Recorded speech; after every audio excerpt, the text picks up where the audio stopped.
At ito po yung panghuli, no? Ito po yung iko-connecta na po natin dito sa ating susunod na makakalaban. So bakit ko pag rin gustong ito, baka sabihin nyo, move on ka na. May connection nga, di ba? Okay.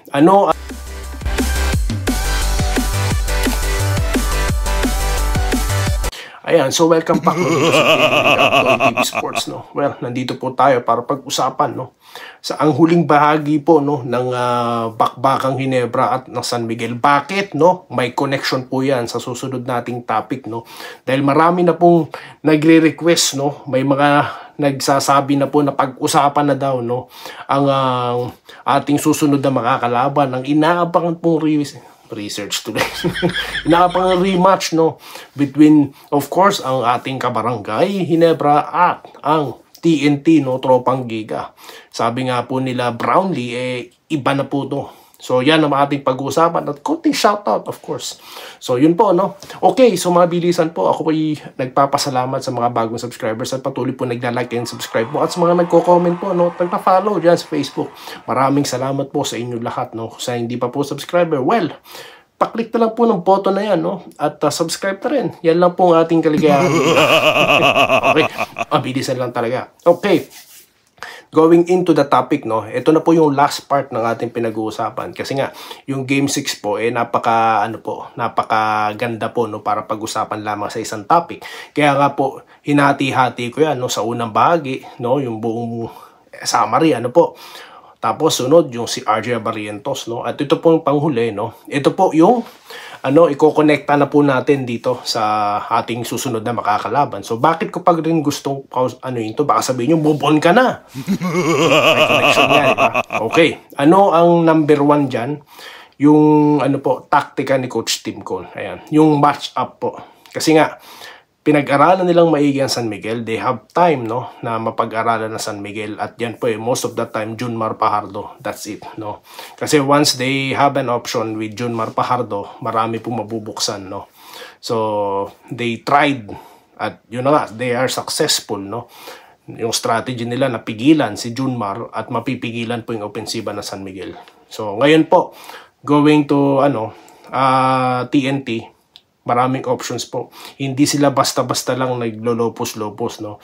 Dahil nga po itong si Chat Reyes, isa rin pong national coach, no. At ito po, yung paghaharap nila ni Coach Tim Cone sa loob ng 12 years, biruin nyo, ang tagal po niya na maghaharap sila sa finals. So, yan po ang magandang talagang kakapanabik, no, na panoorin talaga. Dalawang national coach, no, ang maghaharap din, no. Okay, so yun na nga, going into the strategy, nakita po natin yung third quarter, kapansin-pansin po, no, ang ginawa po ng Ginebra, no. Advantage po sana ng San Miguel when it comes to height. Ang Ginebra po dehado, no, napaka-dehado nila dahil wala nga si Sistan, di ba, tapos injured pa yung mga backup natin, no, sila Go. Ngayon, ang ginawa ng Ginebra, no, they use their lineup, no, para yung advantage na yon maging disadvantage sa kanila. Kaya anong nangyari sa San Miguel, 'di ba?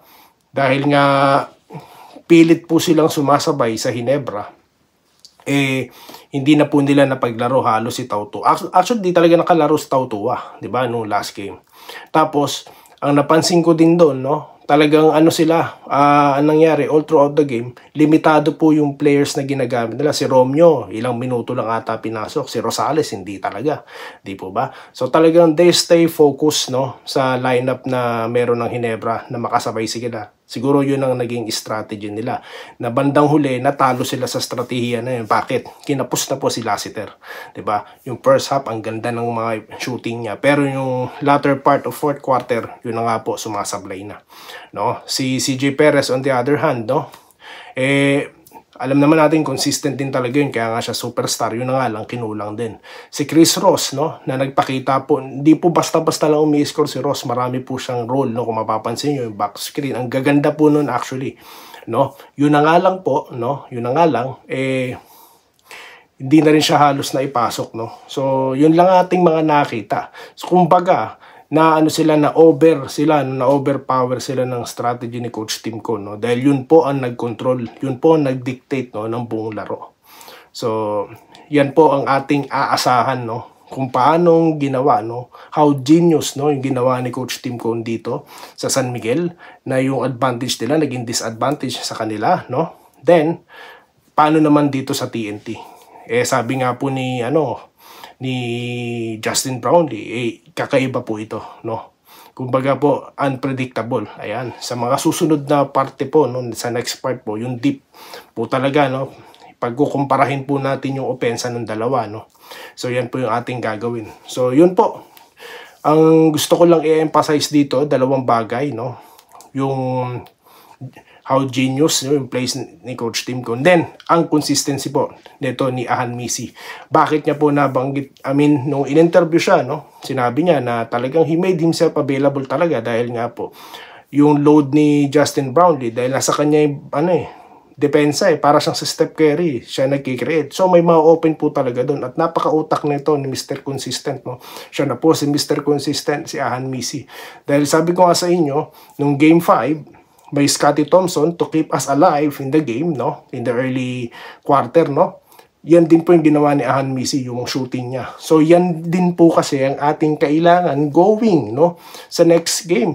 Kailangan po ng consistency. May isang player po na consistent, kahit isa lang, no, na mag-aano sa atin, na tawag dito, na to keep us near, na or to keep us alive kung sakaling mainit po, no, magiging shooting ng kalaban. So yan, konektado, no. So sino po ang nakaka-relate, no? Comment lang po kayo dyan. So yun lang po muna guys ang ating topic dahil gusto ko po sana magbigay, no, ng oras, no, para po sa mga nag-e-effort po mag-comment. Okay. At sasagutin po tayo. Mabilisan lamang po ito guys, no. Okay. So ito po ang tanong, no. Paano naman si Go? Si Go po is injured. So, wala pa po tayong balita kung makakabalik po siya, no? So, yan. Yan po kay Ogie Reynosa, mga regulars po natin. Alan Salonga. Okay bro, tunay news, hindi pa. Salamat po, Sir Alan, no? Salamat. Ganoon din kay Ronald Daculo, no? Yes, congrats sa ating mga Cubs. Shout out daw, no? Subscribers from Olongapo City. Ayan, mga taga Olongapo, Pampanga, Tarlac. Dami po nanonood sa atin dyan. Shout out po sa inyong lahat. Ganoon din po kay Alexander Bautista, no? Congrats Jenkins, never say die, from Laguna. Ayan.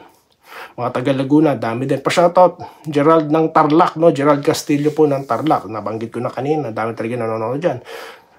Sawa ko sa mga bogus vloggers. Ayan, pinurumot niya tayo dito, no? So, ayan po mismo na pong mga subscribers na nagpapatunay, no? Di ko na kailangan magbuhat ng bangko. Kasi dyan sa Facebook, may rumaratrat sa akin, no? Wag ko daw siya pakialaman. Di naman ako nakikialam. Nung pakialam ko, sabi ko nga sa kanya, kahit wala kang manood, wala akong pakialam. Kaya nga Toy TV kasi sarili kong comment to, no? Ay, nako. Anyway, salamat pa rin sa kanya, no? Okay, ayan, they are like kids playing and enjoying together. Ganyan sina Scottie at RJ like brothers. Opo, napansin natin yung holding hands nila, di ba?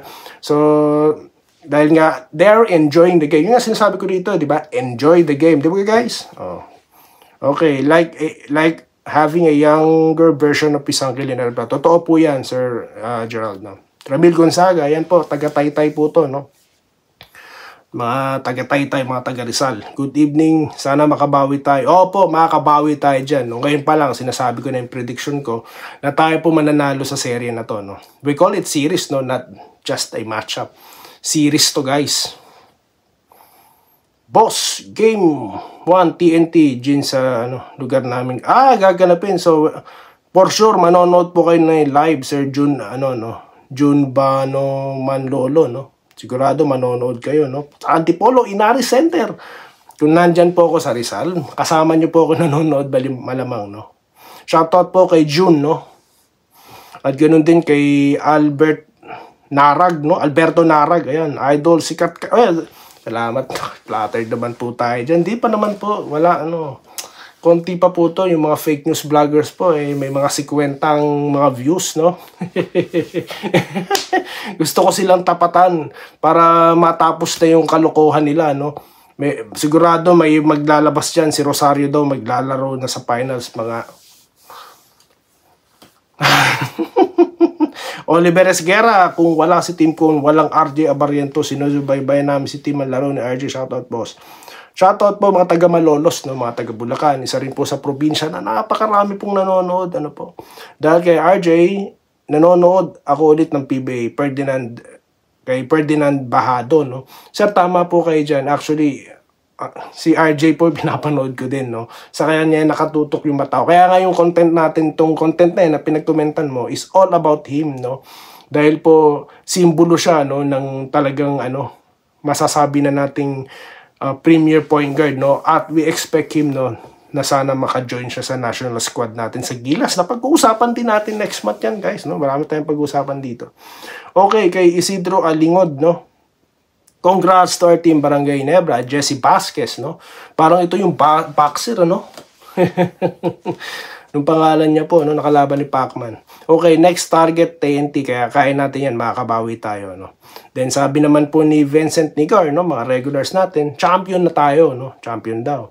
Congrats sa atin, no, mga NSD community, respect tayo ko RSJ, sa kanya ang best import sa atin ng championship, wala na Mikey Mouse. Si Optana na lang ang threat sa atin. Yan, pag-uusapan po natin ang matchup, guys. Pag-uusapan natin yan. Champion na tayo, bossing, sabi ni Reden Alonso, no? Malakas daw ang Hinebra. Totoo po ba by November free agent na si Sistan? Bali may possible talaga siya bumalik. Well, I hope hindi na siya bumalik sa Hinebra kasi po parang sabihin na naman ng mga haters may mga agreements, no? Alam naman natin mga theory na naman ng mga haters diyan no. No, kaya mas maganda po, no? Kung maganda naman pong offer ng doon na lang siya para matulungan niya rin yung therapy. Bago na yung coach nila, baka magbago din yung takbo ng team nila, no. Ang tawag kay Hanmisi ay si Mr. Consistent, no. Tama po kayo diyan, Crescencio Vidal, no. Nagbalita na naman ng fake news. Ayan. Tayo, wag po kayo maniniwala diyan. Congratulations po kay Nestor Binarao, no. Ay sa NSD, no, from Nestor Binarao. Lope Bucanos, gandang panoorin ng James. Ang linis maglaro nila. Good luck sa Hinebra Finals against TNT. So, yan po muna, guys, yung ating pa-shoutout. Itutuloy po natin sa mga susunod na content. Dahil po dami po talaga nagko-comment, and as much as possible, ina-accommodate po natin yan, no. It's a way of thanking you guys, no, for watching this video and supporting our videos, no. Na dahil dyan, kaya tayo po kahit papano, umaangat na po tayo, no. Ayaw ko pong bumaba dahil ang mga fake news peddlers po, libre silang magbigay ng mga basurang pananaw, no, mga basurang content, no. Yan po ang ating binabakbakan dito. So yun lamang po, at muli maraming salamat sa inyong panonood at magkita-kita tayo sa mga susunod na video content dito lamang sa Denrica Doy TV Sports. Muli maraming salamat po sa inyong panonood. Salamat po sa panonood. Subscribe na para sa mga susunod na basketball at boxing videos.